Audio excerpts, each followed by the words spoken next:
Internal Memo. Author, Mira Moraes. Director, CSPO. Title, The Sleeping Ancestors, Progress Report. Date, redacted. Security level, internal only. Summary. As of this morning's cycle, the reactivation protocol for dormant primate lineages, previously encrypted within the Ouroboros, has been executed under containment parameters and carefully drafted standard protocols. All lineages are now live in isolated biome segments. No security breaches or cross-biome contamination reported. The Witness AI continues to maintain autonomous behavior tracking and biome stabilization. Species now active. 1. Darwinius masillae. 2. Proconsul africanus. 3. Dryopithecus fontani. 4. Oreopithecus bambolii. 5. Euprimates sivalensis. 6. Gigantopithecus blacki. 7. Oreopithecus abyssinicus. 8. Silanthropus chadensis. 9. Ardipithecus ramidus. 10. Australopithecus afarensis. Each biome was seeded using the Adaptive Origin Protocol, a hybrid model drawing from fossil record reconstructions, modern relatives, and the simulation's evolutionary behavior prediction engine.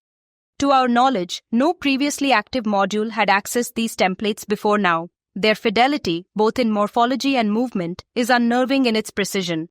Initial observations. Behavioral emergence occurred within minutes of activation. Initial activity included expected locomotion, exploratory gestures, social grouping, where viable, and environmental manipulation. Darwinius, in particular, has already constructed rudimentary sleeping platforms in the canopies of its biome. Oreopithecus displays intermittent bipedal locomotion with its unique foot morphology, which has sparked debate among the paleoanthropology team. Paleoanthropologists are, frankly, stunned. Many behaviors we're seeing were assumed speculative, half-guessed from partial skeletons and sediment impressions. The simulation fills in gaps with eerie confidence, not speculative, not random, purposeful.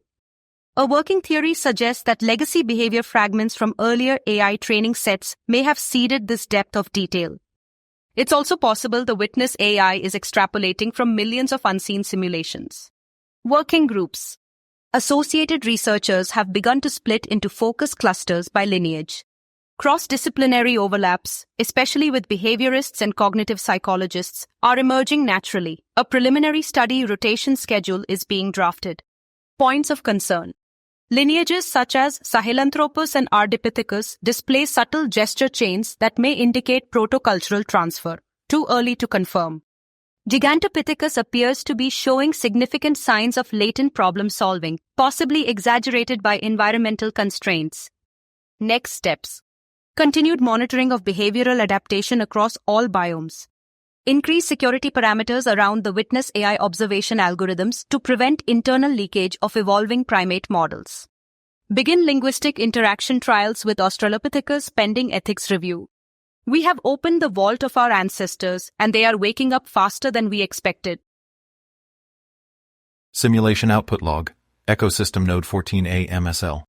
Taxon, Darwinius masillae. Status, simulated/extinct. Environment model, Messel Eocene wet forest, 49 million years ago.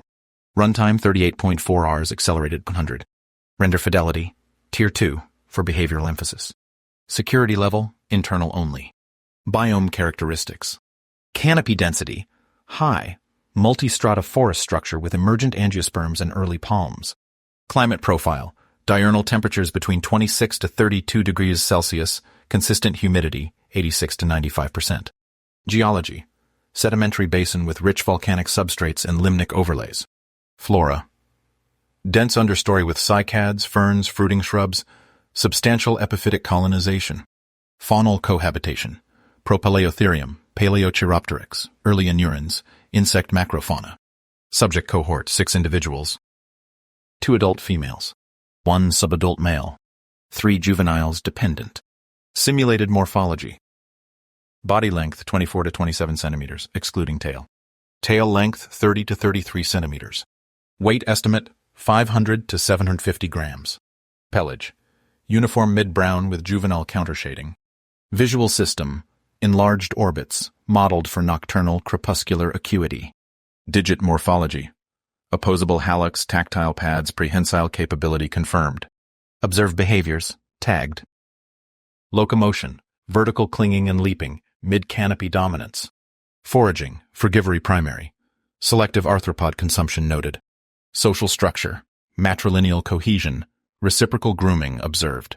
Communication, contact calls, chirps, low-frequency cohesion pulses. Flagged anomaly.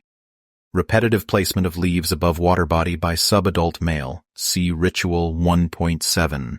Supplemental Field Behavior Log. Subject, Darwinius masillae. Researcher, Dr. Nyasha Kalume, strepsirrhine behaviorist. Date, redacted. Notes. One individual handles fruit with a delicacy lemurs don't show, almost reverent. Grooming patterns are more reciprocal than hierarchical. What strikes me is the expressive eye contact. Tarsiers fixate, but these individuals modulate gaze. It's communicative, intentional. Lemurs are social but reactive. These are proactive. And tarsiers, nocturnal, twitchy, aren't nearly as slow or deliberate. I feel like I'm watching a fork in the primate tree that never fully bloomed. Addendum. Observe the subadult male, ID DMS3, arranging green fronds in the canopy into a rough arc near a reflective pool. Repeat it twice after a storm event. No immediate reward behavior followed. Possibly environmental play or something more structured? Requesting cross-analysis with symbolic behavior instances. Personal log. Author Amelia Lockheart, animal welfare and behaviorist. Title, Darwinius and Ringtails. Date, redacted.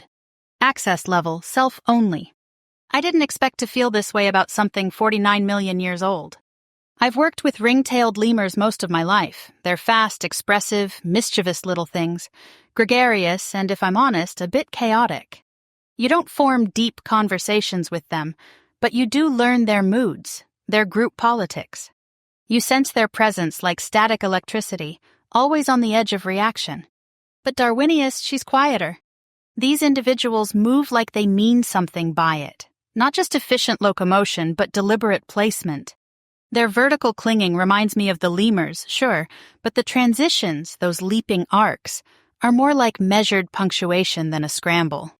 And when they pause in the canopy, they don't just rest, they look. One of them stared into the leaves long after the others had moved on, just sat there, watching them sway. I've seen lemurs look at leaves, but it's a hunger thing, a readiness to move thing. This? It felt like curiosity. The kind you don't act on, you just let it happen. And then there's the grooming. Ringtails have a social order, a very visible dominance structure. These simulated Darwinius form circles, almost choreographed in how mutual they are. No pecking order, just balance. I'm trying not to project. I know this is code, but it's hard not to see intent when it looks back at you. What shook me most was the frond arrangement. That subadult male, DMS3, stacked leaves into a half arc on a branch above a reflective pool. No reward, no nest building, no food prep. Lemurs don't do that. Not like this. They dig, scratch, scent mark. This felt like a gesture. Not functional, not random, almost ritualistic? I should dismiss it. I know how simulations work. I've seen pathing errors and behavior loops. But the timing, the repetition, after a storm, both times, it nudges something deeper. Could just be environmental play, sure, but my gut says otherwise. Tarsiers are jumpy little ghosts. Lemurs are loud, dramatic, emotional. Darwinius is something else. Slower, more internal, like it's watching the idea of a thought arise before becoming reality. Maybe that's what's rattling me. It's not what they are. It's what they could have been. And maybe, if I'm being honest, it's also what they're still trying to become. Simulation output log, ecosystem node 9BNGY. Taxon, Proconsul africanus. Status, simulated, extinct. Environment model, early Miocene Ngorora highlands, 19 to 20 million years ago. Runtime, 42.7 hours, accelerated x80. Render fidelity, tier 2, for behavioral emphasis. Security level, internal only. Biome characteristics. Canopy density, mixed woodland forest mosaic. fragmented arboreal corridors. Climate profile: transitional subtropical, seasonal rainfall with extended dry periods. Geology: basalt escarpments, freshwater seeps, volcanic ridgelines. Flora: early figs, podocarps, cycads, intermittent ground cover. Faunal cohabitation: Dendropithecus, Miocene chevretains, ancestral colubrids. Subject cohort: 5 individuals. 1 adult male, 2 adult females, 2 juveniles. Simulated morphology: body length, around 60 centimeters. Weight estimate, 18 to 24 kilograms. Limb ratio, intermediate between monkey-like quadruped and ape-like suspension. Locomotion profile: arboreal quadrupedalism with limited brachiation. Cranial index: expanded visual cortex, enhanced olfactory limbic interface. Vestigial tail absent, consistently suppressed. Observed behaviors: tagged. Navigation: deliberate, non-linear traversal of canopy. Pause to observe intervals, common. Feeding: frugivory with selective bark stripping and fungal foraging. Social cohesion: low vocal output.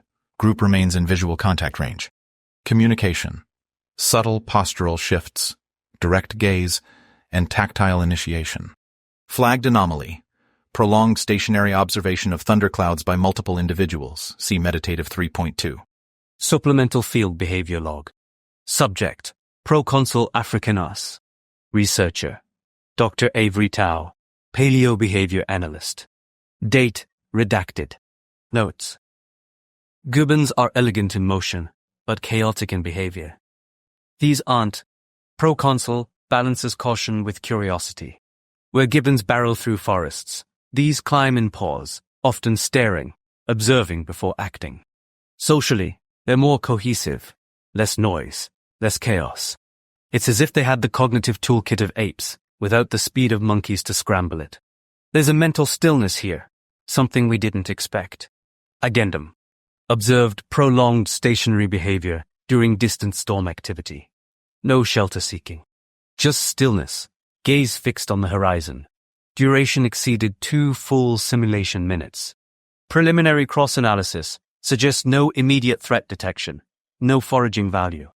No modern ape mirrors this. Recommend tagging for symbolic attentional anchoring. Personal log. Author Rafi Hakim. Title: Just Watching. Date: redacted. Security level: self only. Node 9B again, Proconsul.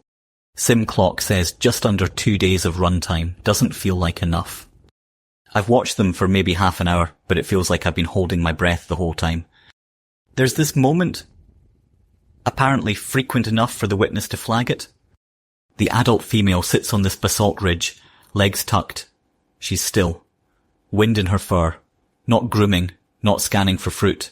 Just watching the sky. The storm's way off, low build-up, deep purple horizon, thunder without the drama yet. And she just stays there, not afraid, not reacting. Just present. And for a moment I forget I'm watching code. I forget the data stream, the node logs, the behavioral tags. I'm not a coder, not a handler. I'm her and she's me. She's watching the storm, but I'm watching the AI, the Ouroboros. Too big to hold, too layered to explain. But I can't stop looking at it. Everyone else either tries to shut it down or break it open. But me, I just want to understand it, to sit with it, let it unfold. It's not about mastering it, it's about being honest enough to see it without flinching. I wonder if that's what they're doing. These creatures shouldn't know what a storm is, yet they look at something bigger than them. No running, just letting it be.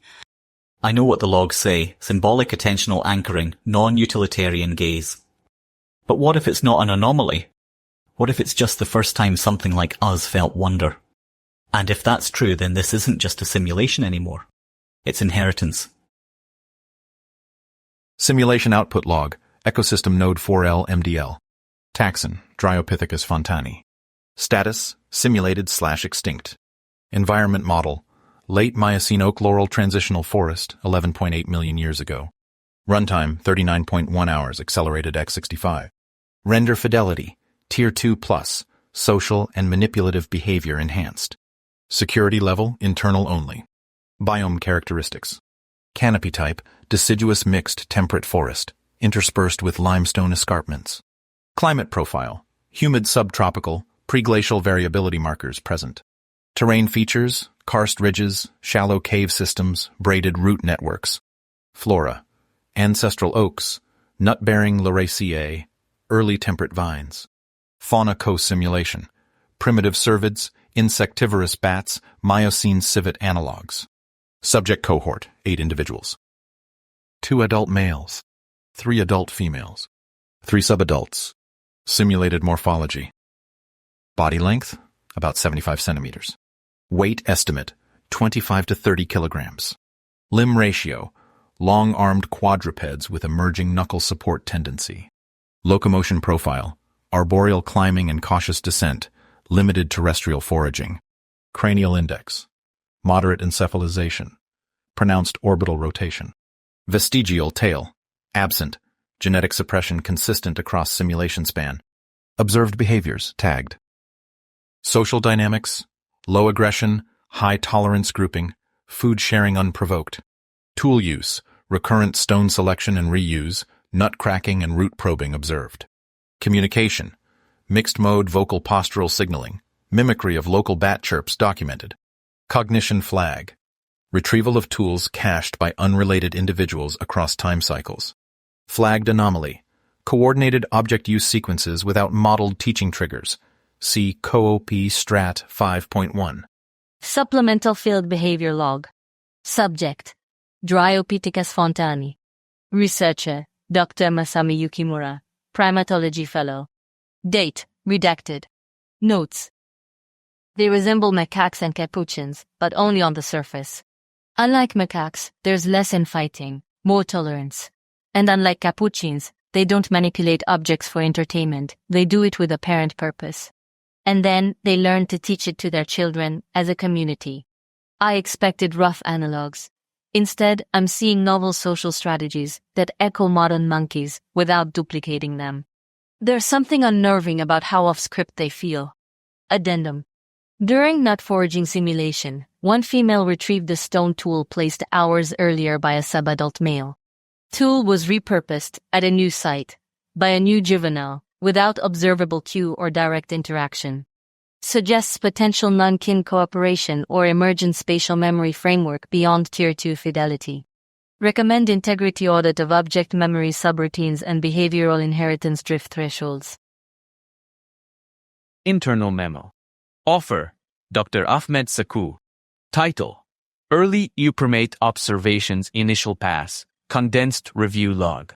Date: redacted. Security level: internal only.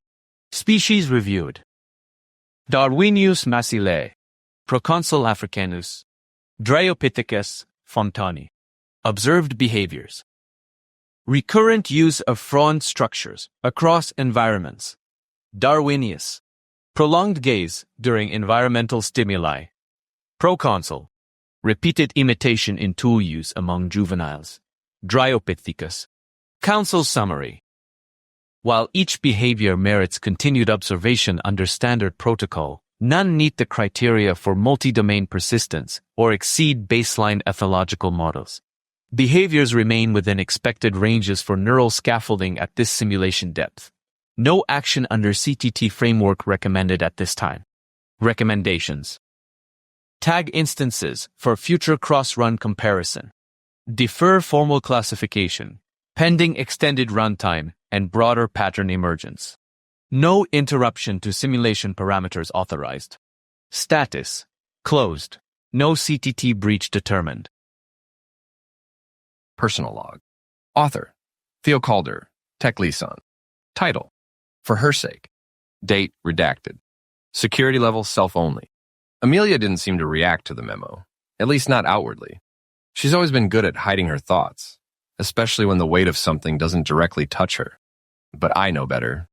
I can see the subtle shifts in her. Just a flicker of doubt when the words come up. Something more than just the usual indifference. She's starting to notice the cracks, I think. She's been through this before. She's seen how the gears turn when they need to, how decisions get diluted in the name of efficiency. It's easy to forget, but I haven't. Amelia did fight to bring down Victor Lorne's bureaucracy. She was a force of nature when she wanted to be, pushing back against the machine, refusing to let the system swallow her up or the truth get buried under layers of corporate red tape. I remember the way she held her ground in the face of Lauren's manipulations, how she had the courage to stand up to a man who seemed to bend everyone to his will. I can't help but respect that part of her. But now, things feel different. Maybe it's because of the calm, the slow trickle of time, or maybe it's just the weight of the work. She's settling into this role, one that feels more like her old one at Arxim. Just a cog in the system, keeping things moving without ever really questioning where it's all headed. She's still hopeful, still trusting that everything will fall into place. But I see it too clearly now. The small compromises she's making, the way she lets certain things slide just a little bit further each time, the flags, the questions she used to ask that now seem to get muted before they ever leave her mouth. I get it, the work's hard, the pressure's heavy, but there's something gnawing at me. The council's dismissive tone, the push to keep everything running smoothly with no interruptions. I've seen this before. And Amelia, despite all her strength, is starting to slip back into the same place she was before, when she felt powerless to stop the creeping bureaucracy. She's still not seeing the bigger picture, but she will. Maybe too late, like last time. I just hope, for her sake, she doesn't lose herself in this again. She deserves better than that. Simulation output log, ecosystem node 7x val, taxon, Oreopithecus bambolii, status simulated/extinct, environment model, late Miocene Sardinian maritime wetland basin, around 8 million years ago, runtime 37.6 hours, accelerated x72, render fidelity, tier 2, locomotor and postural emphasis, security level, internal only, biome characteristics, canopy type, patchy swamp forest interspersed with open fen zones.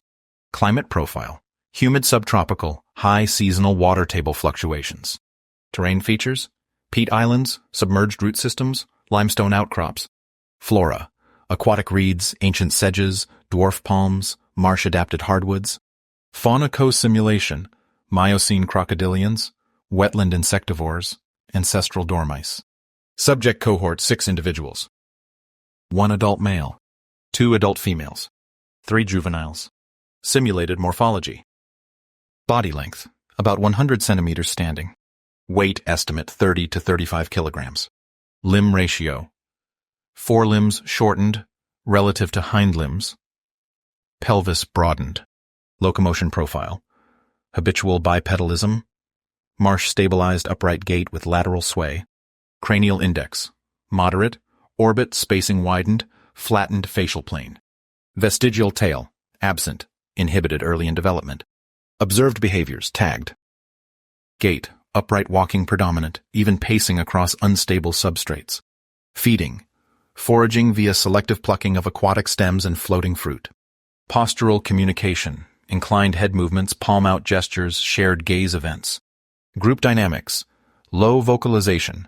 Intra-group spacing maintained through mutual orientation cues.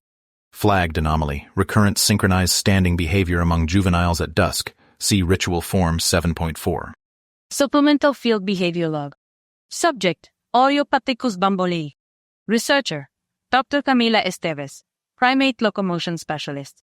Date, redacted. Notes. They walk upright better than some bipeds today. I'm not exaggerating. Where modern New World monkeys cling or bound, and Old World monkeys scurry. Oreopithecus strolls. Its tripod feet might look awkward, but it's surprisingly adept at the pace they seem to enjoy. Social behavior is subdued, focused. No screeching, no chest pounding. More nods, gestures, pauses. These aren't monkeys trying to be apes. They're something all on their own. They never evolved for us to understand them. Addendum. Observed dusk convergence myofen margin. 3 juveniles assumed upright posture, in coordinated fashion, and held position for about 45 seconds. No foraging, no social interaction, no trigger observed. Lighting conditions and silence suggest possible low-tier ritual behavior or emergent visual cue mimicry. Recommend elevation to Tier 3 social modeling in future runtime. Personal log. Author Mira Moraes, Director, CSPO. Title Contemplation. Date redacted. Security level self only. It's rare that I have time to truly sit with the simulations anymore. Between the constant meetings, the bureaucratic oversight, and the pressure to ensure every line of code runs smoothly, my days have become a blur. But I couldn't help but watch the clips of the Oreopithecus juveniles, the ones where they stand in those strange, ritualistic postures. It's unsettling in the best possible way. I think back to my childhood in Brazil, those evenings when I'd stand by the river, listening to the sounds of the forest.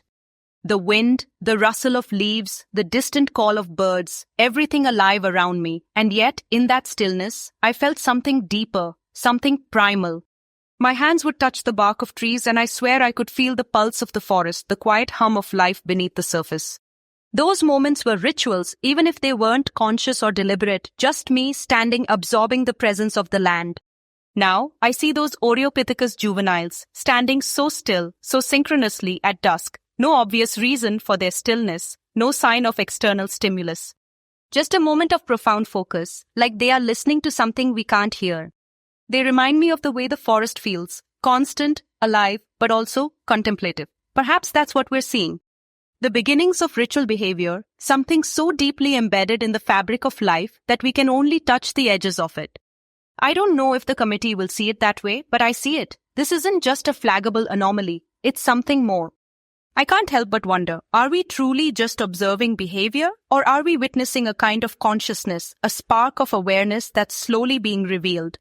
I trust in the work. The model is still in its early stages, but there's something profound happening in the edges of these simulations. I'll keep pushing for more focus, more patience. Eventually, the world will have to take notice. We can't pretend these creatures are just artifacts of data anymore. They are telling us something.